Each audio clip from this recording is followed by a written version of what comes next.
Hello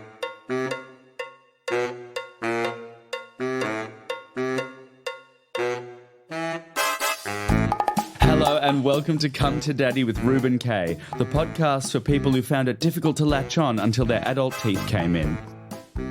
We explore and excavate our own trauma to find and gain access to that second knuckle of personal growth. I don't want to say I've got daddy issues, but I made an OnlyFans for his tombstone. How are you doing, Amanda? This is my producer, Amanda. She's brilliant, she's lovely, and guess what? 58 days sober today. Actually, it's 57 because of last night. But so we're going to do bullet points to try and intro this week because I let's think JFK this out. Let's just really cut this down. So 3 words. Reuben K. Who am I? Definitely naturally blonde. Reuben K. What is this podcast? Come to Daddy. Okay, 3 more words. Please now listen.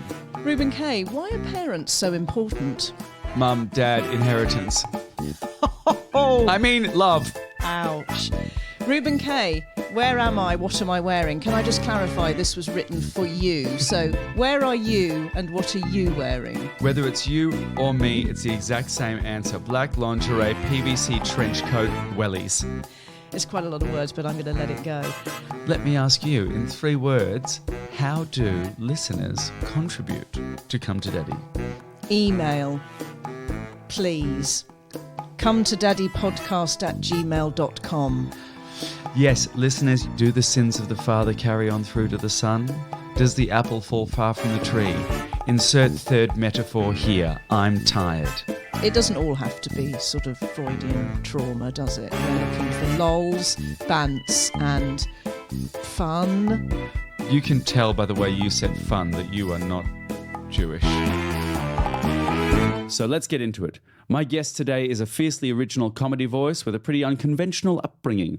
Brought up as one of 5 children to a single mum in his America. Do you like that? How fucking dumb is that? I like it. He was raised in a non-denominational cult, whatever that means, and brought up to believe that the world was going to end, in his words, 46 minutes from now. He's a struwwelpeter for the modern age, or possibly the most intense canary in the coal mine of societal collapse.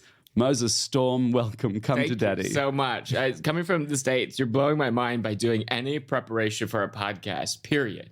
The fact that you have written a thing and did some work on it. It is mind-blowing. I am desperate to please. I mean, that's how I work. I mean, I work like that, very hard on myself. But I think in the States, it's just like 4 guys that definitely have HPV just sitting around and talking about what Quentin Tarantino movie was the best. And that's the show. And there's millions of listeners. I don't understand. The entitlement of I am enough seems like straight male privilege. Yes. I'm enough to just lounge on the couch and I've never had that type of bravado and confidence where you're just in a conversation like, oh, this dumb shit we're talking about, this should be a podcast. Correct. Well, it's the height of whatever those conversations we had when we were young. Saying, oh my God, we should be comedians. Yes. We would be hilarious. And it's even worse now because the bar for podcast is much lower than comedy. Comedy, you're going out and people are already against you. Like, do your best to make me laugh. That's the baseline of the audience. The same as magicians, where they're like, yeah, try and trick me. Yeah. But podcast, the bar is for clearance of what is acceptable is so low that's why there's just so many. It's because it's definitely an art form. An art form that it's a passive thing. You're listening to a podcast while you're doing something else. You don't have to focus on it. Yes. You're sort of skimming the top of it.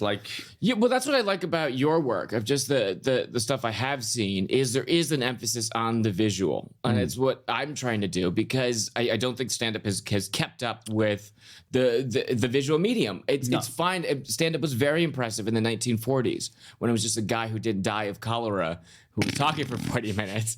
But now it's like, okay, if you're asking for people to talk to you in the modern era where we have 1,000 different distractions, tablets, and ADHD and a bunch of pills that we could go do later, then you are asking a lot out of people to just sit and watch you. So what are you doing here in Australia? I'm trying to work on this show, trying to work on this cult show, trying to talk about my childhood. Right. Which it's been harder than I thought, or I thought I was a better of a comedian, because there's some stuff that's so heavy, or just some stuff that the most embarrassing thing is like realizing you're not really out of the cult yet, and you still have these cult mindsets. So Yeah. it's been the hardest show I've ever had to work on. That sounds so brave. Wow. You are brave. Oh my God. I mean, it just got a BAFTA that it just birthed. It came out of my mouth. It's just a gold statue came out. That's what happens. But yeah, so then workshopping it out here, and then I have some audience participation in it, but I just noticed as a performer, I'm really leaning on the audience participation so that I don't have to open up or write material. address things. Yeah. Because writing material is Overrated. Too many people do it. Welcome back to Quentin Tarantino. We're going to watch a movie in real time. Let's just do reactions now. Let's do reaction We don't need to videos. actually say anything. All right, we're going to get right into it with the parental questionnaire. It's only quick fire answers in this round, please. Moses, names of parents. Mark and Kathy. Why Moses from Mark and Kathy? I know. I think even the religion that they tried to help start is just to escape that very boring persona, just the mediocrity of being white. Mark and Kathy, just think of the most boring things. If you forget their names, just say wheat toast and taupe, the color taupe. Where do wheat toast and taupe live? So Ohio / Michigan. My dad's Jewish and my mom is Catholic, and I think they were let down by their parents. So a great incentive to start their own spin-off religion would be like lashing out at mommy and daddy. And okay, I want to hear so much about this. But the third question in the parental questionnaire, how much do you blame them for how you turned out as a percentage? Till very recently, it's just now been 50%, but before it was 100%. But I think the thing about now I'm in my 30s is you make your own mistakes as an adult. Mm-hmm. And it's just like, oh, I was just doing my best, but I did fuck up. I maybe ruined this relationship with this girl, or I was like a little cold in some ways. So then the older you get, the unfortunate thing is that your balls hang so much lower than you would ever imagine. They're gray before everything else. Just the balls, not even the hair, just the balls are gray. There's no blood flow. But you make your own mistakes, and then you start to forgive. You can't help but forgive because you start making mistakes. Well, I think sometimes you just get too exhausted to not forgive. Yeah. As a self-preservation, you kind of go, I have to just let this go and forgive and comprehend and understand. And if you don't forgive, if you don't understand that they were also going through their own shit from their parents, that they was passed on to them, but piled on. The hardest thing that a child has to do is you have to live all the unfulfilled dreams of your parents. And they're already living unfulfilled dreams of unfulfilled dreams, unfulfilled dreams. Yeah. It's a cyclical cycle. So once you acknowledge that, it's very hard to be angry at people. It's the plot of The Prince of Egypt. What were they like as people? My dad's very reserved. He's not outgoing at all. So I don't. It's hard for me to actually understand who he is because I don't have a relationship with him. And a lot of what I know about him is my mom post-divorce shit-talking him. Right, which is objective. So messy of a divorce. The most unprofessional divorce. So catty, so full of gossip. Orthodox? No. Reform, kind of? No, like a new, barely there. We're going optional. Birthright, almost Kabbalah. Or he says it's Kubala. And it's like, okay, you live on a swamp in Florida. You don't get to correct people. It's actually pronounced Kubala. It's halfway between Kumbaya and Kabbalah. Yeah. It's Kabbalah with the guitar, major chords. Lyrics. Yeah. And she was very popular in high school. She was the homecoming queen. She was very in shape. She got a lot of attention from people. She was terrible in school because people would do her homework for her. Mm-hmm. And they were in a Christian rock band at the time together. She played drums. He was on guitar. So then they agreed to have sex. This sounds very clinical. Like there's paperwork. And then that one time that they had sex, my oldest sister, Faith, was born. Well, conceived, not born. Yeah, very quick, very that productive. Is very fertile. It is. He just comes on a Kleenex and there's an embryo on it. Truly the chosen people. So then they were not in love. They just got pregnant. And then in their religious upbringings, they just had to get married right away. That was it. There was no question, are we going to keep the baby? Should we even do this? It's just like, how do we find a wedding dress that will cover the baby bump? Can we get the venue earlier? Yeah. Is it cheaper to get married on 9/11? 9/11 had not happened yet, but they were plotting. So then they got shotgun married very fast. Yeah. And then had 4 more kids on top of that. How though? I think they've had sex a total of 5 times, and every time my dad is incredibly fertile. Yeah. Yeah, I think. mean, when a man loves a woman very much, Okay. he puts his penis. What? Where? I think on her butt, and then her butt falls off, and then it breaks into 2 eggs, and then a stork comes out, and then a stork goes and kidnaps a baby from a poor, impoverished country, and that's how you're born. Birth is a miracle. That is the level of education I have, because I've literally never been to school. So they seem great. Will they listen to this? My mom will. I don't think You have a relationship with her? Yeah, very reluctant one. Like, she's really Reluctant pushing on it. her. Oh, she's pushing for it, and you're like, maybe later. Yeah. She's someone that's hyper controlling. I had bleached blonde hair as a child because my mom didn't want anyone knowing that she was not a natural blonde. So she dyed all 5 of her kids bleached blonde. Was she Faye Dunaway? Yes, she is. Is your mum Faye Dunaway? She really is. The more I talk about it, I'm like, oh, she's the main character. I'm an extra in her movie. Yeah.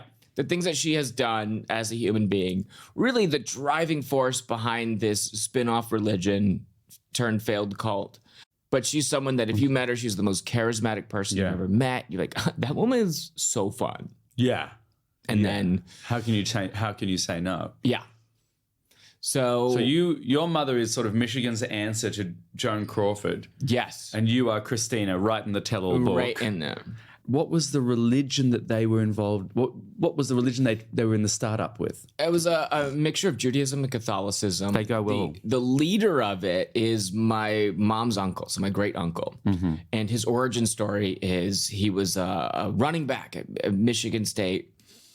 He's a great football player. He gets hit incredibly hard, and he knows his football career's over. He's never going to make it to the pros, never going to do anything. And then God comes down onto the field and says, yes, your ego, your whole identity is gone, but your life is so much more important. This is the one true way.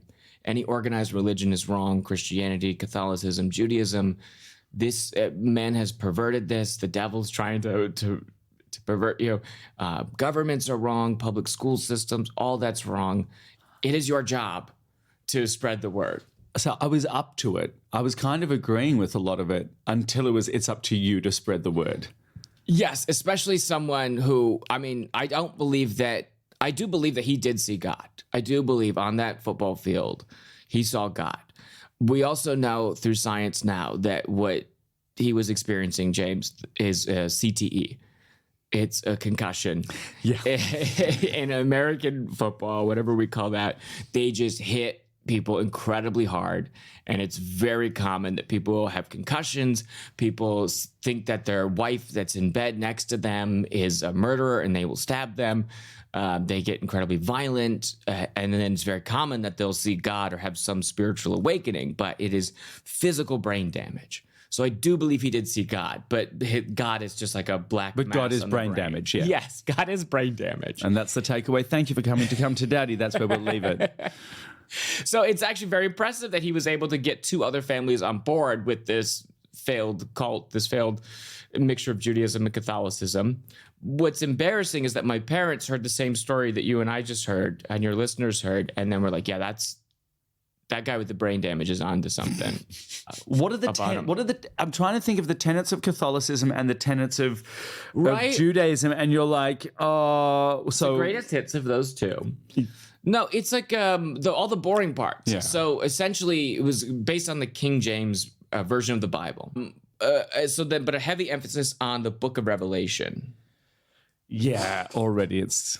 It's the big Doomsday one. I don't know how much you know about it, but that was the book that we kept reading over and over again. Is just that one. It's a heavy It's like emphasis. a prepper cult. What's that? It's like a prepper cult. Yeah, but they were smart enough to not put a date on it. Oh, yeah. Do you know how those cults do that? It's insane. To be like, on January 1st. This specific date. Why do that to yourself? Why not be vague? We'll make all the money we need to by then. Right. That's and then insane. Then we'll go to Florida? I think the research I've done is that people experience cognitive dissonance then. If you give up all your worldly possessions, if you cut out your family, and you say that this date's going to be the thing, that your followers will go along because it is so hard for us to admit that we were wrong and that we made a mistake and that we were duped, that all those cults that put on a number date and people, and it never comes true, there's no end of it. People actually dig their heels in deeper with the cult because they cannot admit to themselves that they were wrong. And how much of this was your upbringing with your parents? 100% of it, because there's no school. So I'm not around kids my age. We are in a bus that they bought, not like a RV. They bought a old city bus with bus seats in it, and I think it was the Rosa Parks one. So it's very expensive. They ripped the seats out of the bus, and then they tried to convert it into an RV, into a recreational vehicle that we could live in. My dad didn't really have construction skills at the time, and it shows. He built bunk beds, but he forgot to measure for the height of a mattress on top of the platform. Solid work. Yeah. Good work, So there was about 2 inches of clearance from your nose to the top of the next bunk. So then we're constantly in this bus and we're traveling all over the US, and with the emphasis on like, we're going to spread the word of this religion. And it's not passive. It's not, there's no internet. So we are literally on the street with neon signs from as early as I was 2 years old, yelling at people on the street. And we know that we have to get people's attention. So you're saying just that, like clickbait. You're saying things like, you're headed for hell. Christianity's wrong. And we are screaming in the streets with large neon signs. What was your conversion rate? 0%. And what does that kind of do to your cognizance of how the world works, or as a kid? Well, the Bible has all these things built in, so it's hard to acknowledge that it's not going well, because the Bible says people are not going to believe and you're going to be persecuted. I think how it affects me now is it's so much that it's really difficult to even admit how much it affected me, because you're not around kids your age. You're always seen as this you always feel like an outsider. The cult is telling you that, yes, you're the chosen one, you're going to be saved, you are an outsider. So there's always this separation between me and everyone. I can get away with it if I just meet someone, if I'm performing. But in a romantic relationship, if I'm with a girl, then it really starts to come out. And it's like coming out now. I've been with this girl since maybe July. And yeah, it's this really isolating feeling. I know I don't want to do this. I'm not trying to be cold. I'm not trying to not let someone in. And it's fucking heartbreak, because you love these people. I love them. I don't want to be this. I don't want to create pain for someone or make them feel like they're second fiddle, or I can't get out of my own shit, my own upbringing, and just take care of them. Because these are, when I say I love someone, I really mean it. I love you and I want you to have a good life. And I can't give that to you.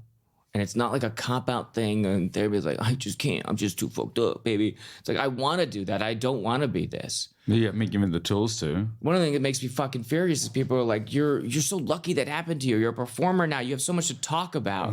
I would give anything to not go through that. If I could just be a lawyer, I would do that. I do this because it's the only thing I can do. I couldn't read or write at 18.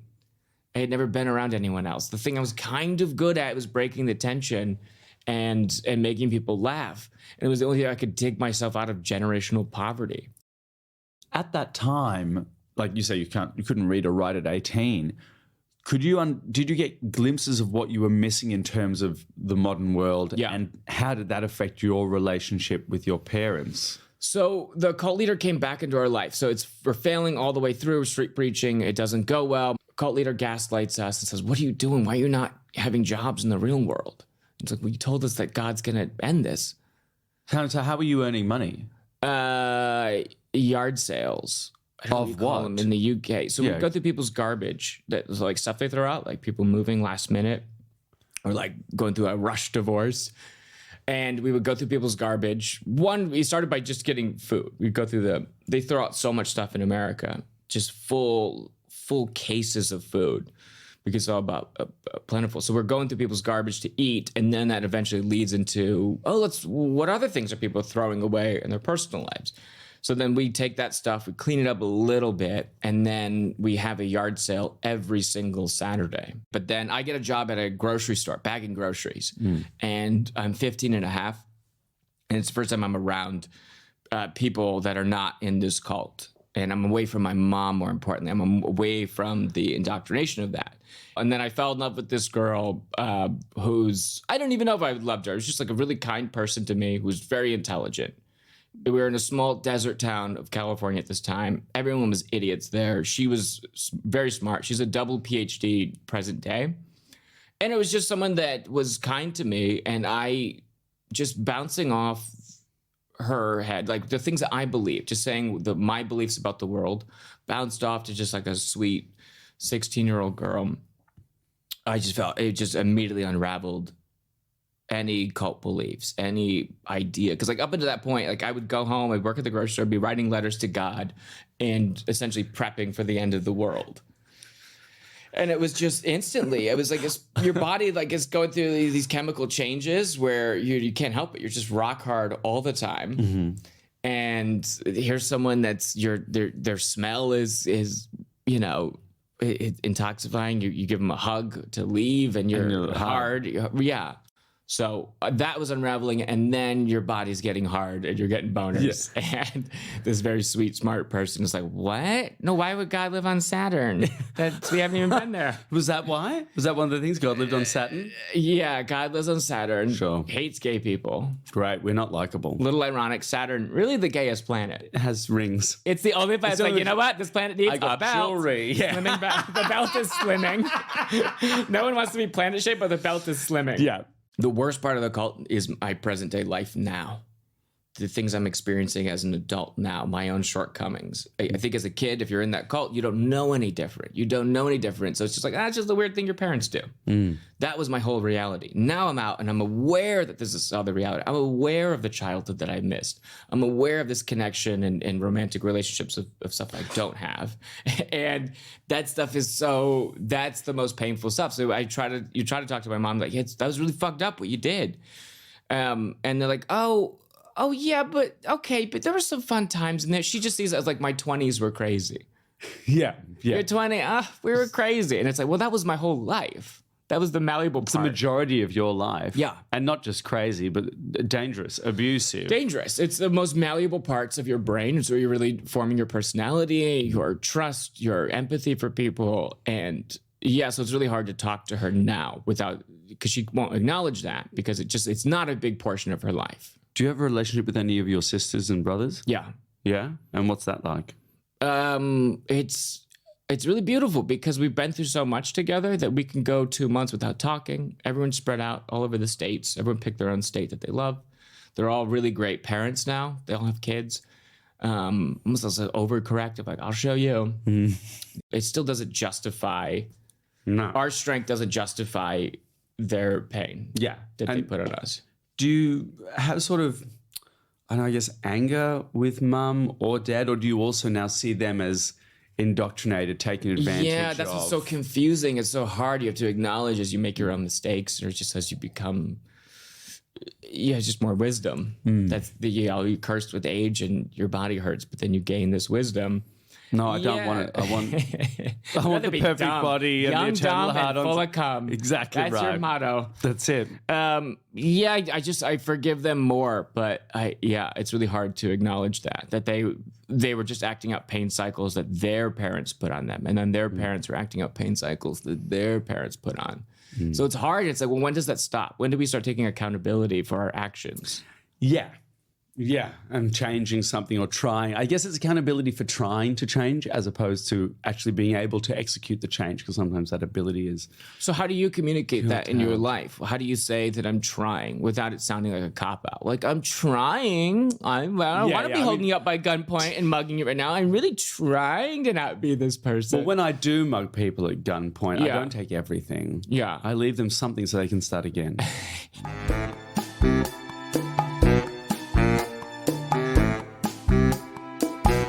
So we're up to the pick and mix. And Yeah. this is a true Russian roulette of moments here.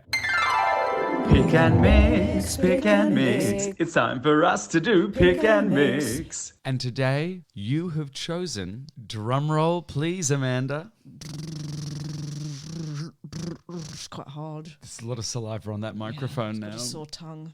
Daddy, look, I'm doing a dive. Did you have any tactics to try and get your parents' attention?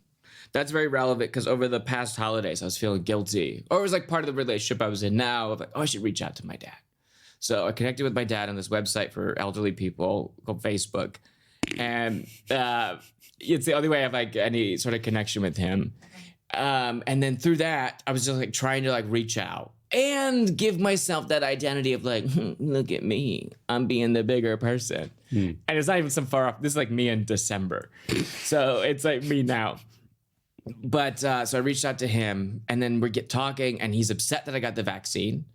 Right. So I now find out he lives in Florida in the United States on a swamp. He's Kubala and he's a full QAnon anti-vaxxer. No. Pro-Trump. So then I did some digging on his profile. He's got this whole long post about how I shit you not, he's mad he didn't make it to the January 6th insurrection with all of his friends from Florida because he had a massage appointment booked that day. Why not just cancel it? Why not say I can't? This is like I'm a revolutionary of the French War's happening. That disc is just never right. It's gonna need more therapy on it. Let's talk about another mommy look at me changing the show. Kind of wanted the special to be like, hey, look, I did a good job. I made something out of this pain. I transmuted this pain into something. Also, I was very easy on you and didn't lay into you. Not only that, I directed the special, built the set, I edited it myself. So before I even turned it into HBO, had a private screening for her. That's very considerate. To make sure you don't feel called out, doesn't feel like you're blindsided by anything. I want to make sure you're okay. So then did that for her. She said she was fine. And then, of course, after the special, you know, maybe her friends are reaching out and be like, oh my God, why would you do it to your kids? Has then since pulled back and is very angry about it. But won't say that, is just trying to turn my siblings against me. I Say, just aren't send you my guys mum hurt? I just send my mum a WhatsApp message, like, hey, can I put this joke in the show? Yeah. And it's a yes or a no. And she'll say it. Normally, she says, even the worst one was like the other day, I said, can I put this in? It was, I call my parents' marriage Schrodinger's marriage because no one knew if they were alive or dead until they were out of it. And she just wrote back going, great joke, keep it. Great joke, keep it. Oh, that's great. Yeah, I think there's just too much control there. She just wants control, and then me doing stand-up or having a platform represents a loss of control. Completely. Is that because because the cult exercised so much control on her? Yeah. Yeah, and even the What were cult, her parents? What were your grandparents like that to have exercised? oh my God, beyond kind. She wrote them off and like, fuck you, you're going to hell forever. And then also, can you keep sending money? Yeah. Yeah. And then You're very awful. next breath, I love you. but thank you for that check. You fucking gonna burn. All right, now I'm loading a bullet into the chamber here. It's the last. That's an American reference. It's an American reference. Yep. It's The Australian people here. the won't American get that. hello is just a shotgun shooting, just to shoot someone. This is called Shall I Be Mother? Shall I be mother? Look into my eyes. Pretend I am Mark or Kathy or a stitched up Frankenstein of both of them. What would you say to them now? Leave me alone. I'm doing my best. Just let me be. Yeah, I don't know. I've gone so long without ever having parents, or there's no one to fall back on. I send my money to my siblings. A lot of the relationships I've been in, I've been the breadwinner for it. There's no plan B. There's no job I could do if stand-up doesn't work out. Unless podcasting as a hetero white male talking about movies. Hey, you don't even have to be hetero. I've got a guy under this desk right now. I send money to people. There's nobody I have in my life. Part of it is like I don't let people in enough to even do that, but there's no one that has my back financially. Everything I have is stuff I made, and then I provide for people as a way to prove to myself that I'm out. to prove to myself that I'm safe. If I wasn't safe, why would I be giving money away? So, yeah, I think at this point, it's just like, well, let me please just try and make some art out of it, because I don't even really want to do this, but this society that we live in rewards people for that, and it'll be seen as like, oh, brave, or you turned it into something. And it's the best thing that could happen to us, because we never succeeded as a cult. We never got a Netflix special about our cult. There's literally no benefit. There's a lot of pain. There's fractured relationships. Now, let me just tour, make money for myself and the people that I love. And yeah, let me do it my way and release the control and know that that's my process of forgiveness. So that's what I mean when I'm just like, I'm doing my best, leave me alone. I get that it's going to be messy on the way. You're going to hear things that are hard to hear, or it's going to be different than you remember it. Or your friends are going to be like, why would that happen? Why were you making your kids eat out of the garbage? But I don't mean to hurt them or do anything. I'm just trying to pick up the pieces. Where can listeners of the pod find you? I don't know what's available. I think the thing that would mean the most to me is people Not you emotionally, apparently. I'm on the street, sucking people off. But it's just the HBO special would be the best thing to you get to know me and something I put everything into. If you hate it, it's 100% my fault. But everything is Moses Storm, just my name across social media if they're trying to find me. No one else wants that name. I'm never like Moses Storm 1, 2, 3. It's a stupid magician's name. It is, but it's great as well. It's not a good name. Your name is good. It's not my real name. Well, Reuben is my real name. K I took from Danny K, because I grew up watching Danny K. My real last name, I don't care, is Krum, Krum. Krum, that's the most German. German for bent. Yeah? Oh my God. And my Reuben is ancient Hebrew for behold my son. So my name is a dick joke. Yeah. My name is a slur, basically. That's why they don't want you to say reared on TV. Exactly. I think it's like what makes a good name is one unusual thing and then a very boring surname, or a very boring surname and then a fun last name. So but you're doubling it up. Yeah, it's too much. It's just... You're right. It does feel like you should be pulling something out of a hat. Yeah. Or like making doing the weather and magic, or like a stripper at a bar mitzvah. Flash paper is involved somewhere. Somewhere it's involved. I'm coming home in glitter. Hey, Moses Storm. Yeah. Thanks for coming to Daddy. Thank you for having me. In lieu of going to therapy, just talking about life on a podcast. And that's where we'll end it. It's basically the same. Yeah. You know, they don't really say anything in therapy, they just listen. I get passive therapy in this. Yeah. Also, it's a great perspective shift, because everyone thinks their trauma is the most trauma until someone comes in with more to trauma Trump. Trauma Trump you.